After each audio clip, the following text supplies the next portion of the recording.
அண்ணன் வேலைக்கு போனதுக்கப்புறம் அண்ணி மட்டும் வீட்டில் தனியாக இருந்தா. ஆளை பார்க்க நல்லா தர்பூஸ் மாதிரி இருப்பா. ஒரு நாள் இவ குளியல் அறையில் இருக்கும்போது நான் மறைஞ்சிருந்து பார்க்க ஆரம்பித்தேன்.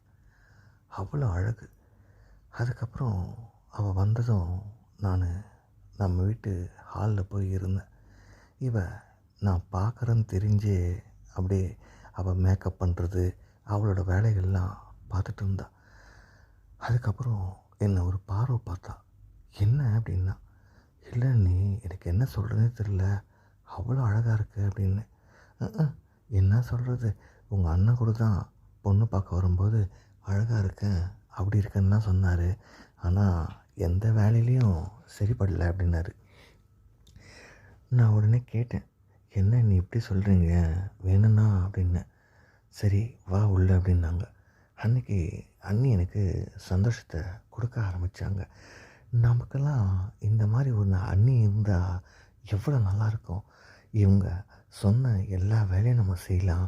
அதுக்கப்புறம் இவங்க மனசுக்கு பிடிச்ச மாதிரியும் நம்ம இருக்கலாம். ஒரு சில பேரை மட்டும்தான் நம்ம பார்த்தா பார்த்துட்டே இருக்கணும் போல் தோணும். அந்த மாதிரி தான் இவங்களும். எவ்வளோ அழகாக இருக்காங்க பாருங்கள். ஆனால் இவங்களெல்லாம் யார் கல்யாணம் பண்ணிக்கிறாங்களோ இவங்க எதிர்பார்த்த சந்தோஷத்தை அவங்களால கொடுக்க முடியாது. ஏன்னா இவங்க வசதி அதெல்லாம் பார்த்து தான் கல்யாணம் பண்ணுவாங்க. வசதியான இருக்கிற ஆளுங்களுக்கு எல்லாருக்குமே ஆசை இருக்குமான்னு கேட்டால் கண்டிப்பாக கிடைக்காது.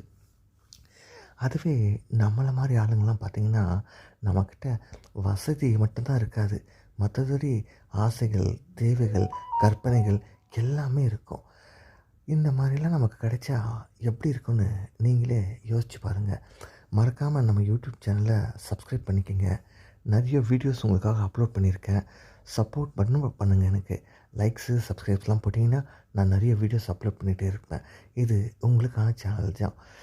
இது பாருங்கள், சத்யபிரியா என்ன அழகு. பார்த்தாலே பார்த்துட்டே இருக்கணும் போல இருக்கு. இவ தலைமுடியை அப்படியே தடவி கொடுத்து இவ கன்னத்தோடு நம்ம கண்ணை வச்சா எவ்வளோ நல்லாயிருக்கும். என்ன பண்ணுறது, யாருக்கு கொடுத்து வச்சுருக்கோ நம்மலாம் பார்த்தே தான் ரசிக்கணும் போல்.